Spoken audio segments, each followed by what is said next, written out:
Africa. A nationwide 48-hour general strike is underway in Sudan as protesters continue their call for a civilian government. South Africa's Deputy President David Mabuza is sworn in as a lawmaker a week after requesting a postponement. And Malawi's President Peter Mutharika is sworn in for a second term in office after winning a narrow and controversial election.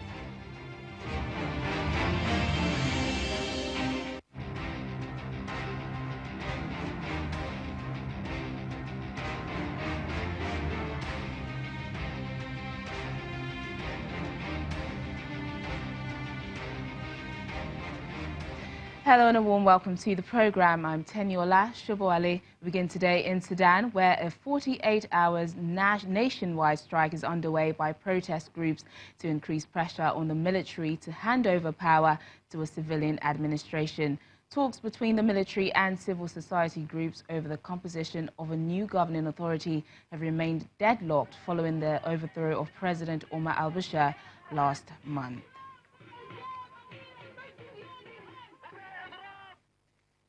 We'll have more on that, but in the meantime, joining us is the VOA's Naba Muhidin from Khartoum to discuss more on this. Hello, Naba. It's good to see you. Hello. So what is the latest with the strike action across the country? The latest is the strike is very successful, has massive success in private sector and in governmental sector also, in all sectors. Well, Naba, the opposition says it is ready to reopen negotiations after talks collapsed last week. But what was the main cause of that, and how soon can we expect a civilian government? The main cause was the argument and the conflict in the Sovereign Council, whether it will be a majority for civilian or for military, and also the chief of the Sovereign Council, whether it will be a military personnel or a civilian one. And that was the reason that the talks were suspended. And we can expect a civilian government as long as the protesters are pushing on the TMC, and then they can hand over power to civilians and to respond to the protesters' willing and the protesters' demands. Yeah, this strike is sure to affect ordinary citizens in Sudan. How are they reacting to the overall political situation in the country? Ordinary citizens, they are aware of the political issue, despite of the unclear statements from the TMC side and the negotiation side, in both sides. But they are very clear. They are creating the political scene. For instance, the strike was preceded by announcement. For 4 or 3 days, very strong announcement by big protests in the big markets and main roads and main neighborhoods and big neighborhoods. So the ordinary people right now, they are willing to make their political change, and they know that they can affect on the TMC to hand over power to civilians with the high political awareness. Okay, something interesting now. Saudi Arabia and the UAE gave Sudan $500 million as part of a $3 billion pledge to support the economy. How will this money be allocated? Yes, the $500 million was received via Sudan Bank, Sudan Central Bank, but the $2 billion and $500 million will be allocated through funds for wheat and for fuel. And medicine, and it's connected to the last week visit from some of TMC members. It's probably to discuss how it will be allocated, the priority for the wheat or for the fuel or for the medicine. So it will be funds to fund the three demands or the three needs that Sudan need in the current time. All right, then VOA's Naba Muhidin joining us from Khartoum there.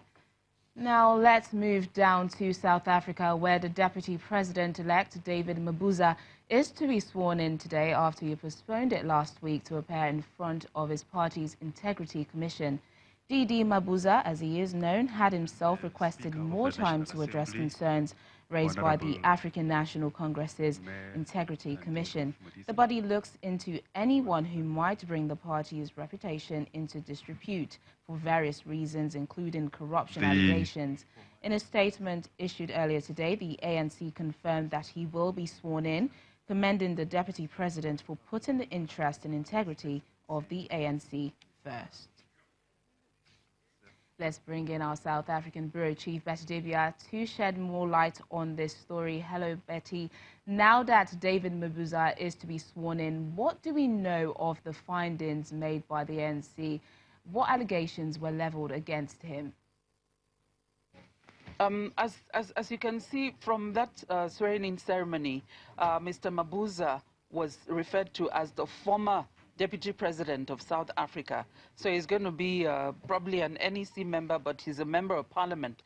So we'll see if he's still going to be appointed or if somebody is going to replace him.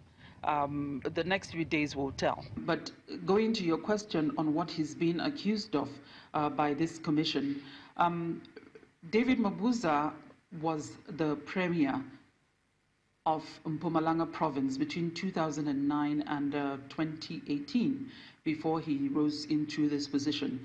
And he calls himself the cat after surviving an alleged poisoning in 2015. But part of the accusations is corruption, fraud, tenderpreneurship or contract scandals, bribery, and there's some videos of some of the people surrounding him firing guns, where they shouldn't. And he's allegedly behind a series of political killings in Mpumalanga while he was the premier of the place. Also, he's been accused of being involved or being behind the 2009 alleged fatal poisoning of a whistleblower in a contract corruption scandal in the building of the Mbombela Stadium ahead of the 2010 World Cup. There were a number of stadiums built around the country preparatory to the 2010 World Cup, which was hosted by South Africa. In his own case, the Mbombela Stadium. And one of the whistleblowers was, or the whistleblower died in questionable circumstances, and he's alleged to be behind that. There's also the issue of some money that was missing, where he initially claimed that it was 14 million that was missing. That money was later reduced. So these are some of the things. And remember, I keep saying that these are allegations. The commission is not a court of law. It's an arm or an institution, a sub-institution of the African National Congress. So these haven't been tested in court. He hasn't been convicted. He's already wished them away, saying that it's part of a smear campaign.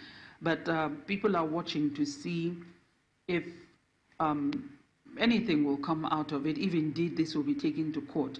But these are some of the allegations put or leveled against him by this commission.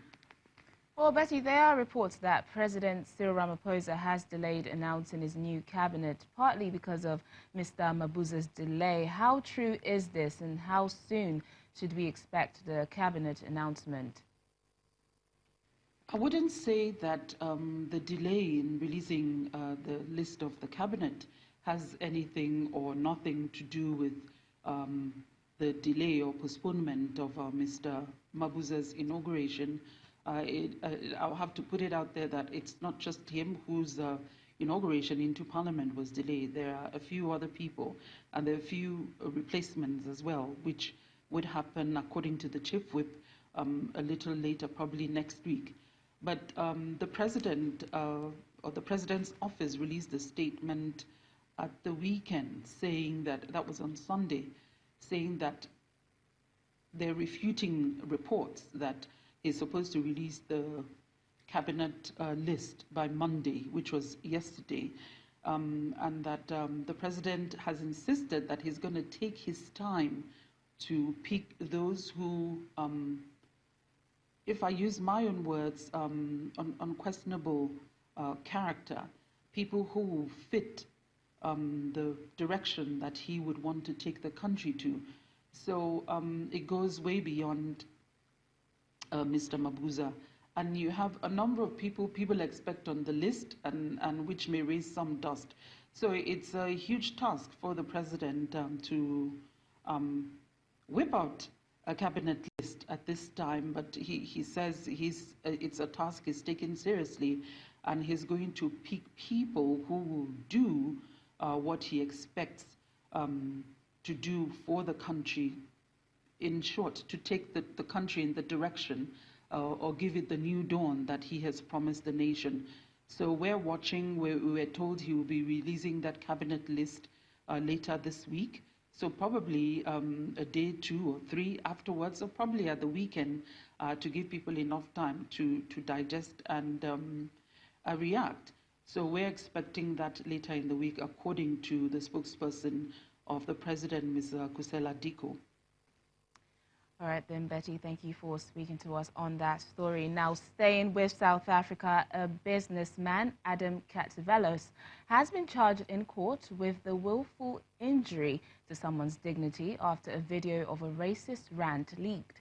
He made his first appearance in the Randburg Magistrates Court in Johannesburg on Tuesday. You may remember Mr. Katsevelos from last year when he made headlines after a video of him on holiday in Greece went viral on social media. He had filmed himself on a beach saying it was heaven on earth as there were no black people there. In the video, he said a derogatory term used historically by white people to denigrate black South Africans. The last person sentenced on a similar charges, Vicky Momberg, who called black people monkeys, was sentenced to 3 years in jail last year. Racism remains a major issue in South Africa, where white minority rule ended in 1994. Now, we've been following the protests in Sudan for a while now, and protesters are now are on a 48-hour nationwide strike to increase pressure on the military to hand over power to a civilian administration. Talks between the military and civil society groups over the composition of a new governing authority have remained deadlocked following the overthrow of President Omar al-Bashir last month. Sudan's alliance of opposition and protest groups have announced a 2-day nationwide strike after talks with the ruling military council collapsed. The spokesperson for the Declaration of Freedom and Change Forces Alliance says the Transitional Military Council has demanded more than 2/3 majority of 8 to 3 on a sovereign council that will lead the country. All we want is the agreement, and for us to work as partners in order to guarantee a smooth and peaceful transition to a civilian government. If we do not agree, as we said, we will escalate things using our peaceful civilian methods, which are strikes, protests, and civil disobedience. Many travelers have been affected as flights are not taking off or landing because airport staff reportedly stopped work at midnight. Photos posted on social media show staff protesting and the empty scenes inside the terminal buildings. Seaport workers of the eastern Sudanese Red Sea province also joined in the country's ongoing revolution, protesting corruption and demanding civilian rule. The workers of the Seaports Corporation gathered at the headquarters, assembling outside the building, chanting and waving banners.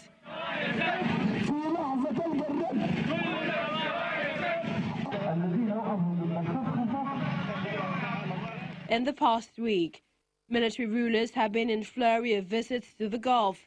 Lieutenant General Abdel Fattah al-Burhan visited the United Arab Emirates a day after making a similar visit to Egypt. The trips come amid reports that the ruling military council is considering sidestepping protest leaders and establishing a transitional cabinet. On May 24th, the council's vice chairman, Lieutenant General Mohammed Hamdan Dagalo, visited Saudi Arabia and had talks with the Crown Prince Mohammed bin Salman. Still to come on the program. Over 800,000 people to be vaccinated against cholera in North Kivu in an effort to stop the current epidemic in the Democratic Republic of Congo. Please stay with us.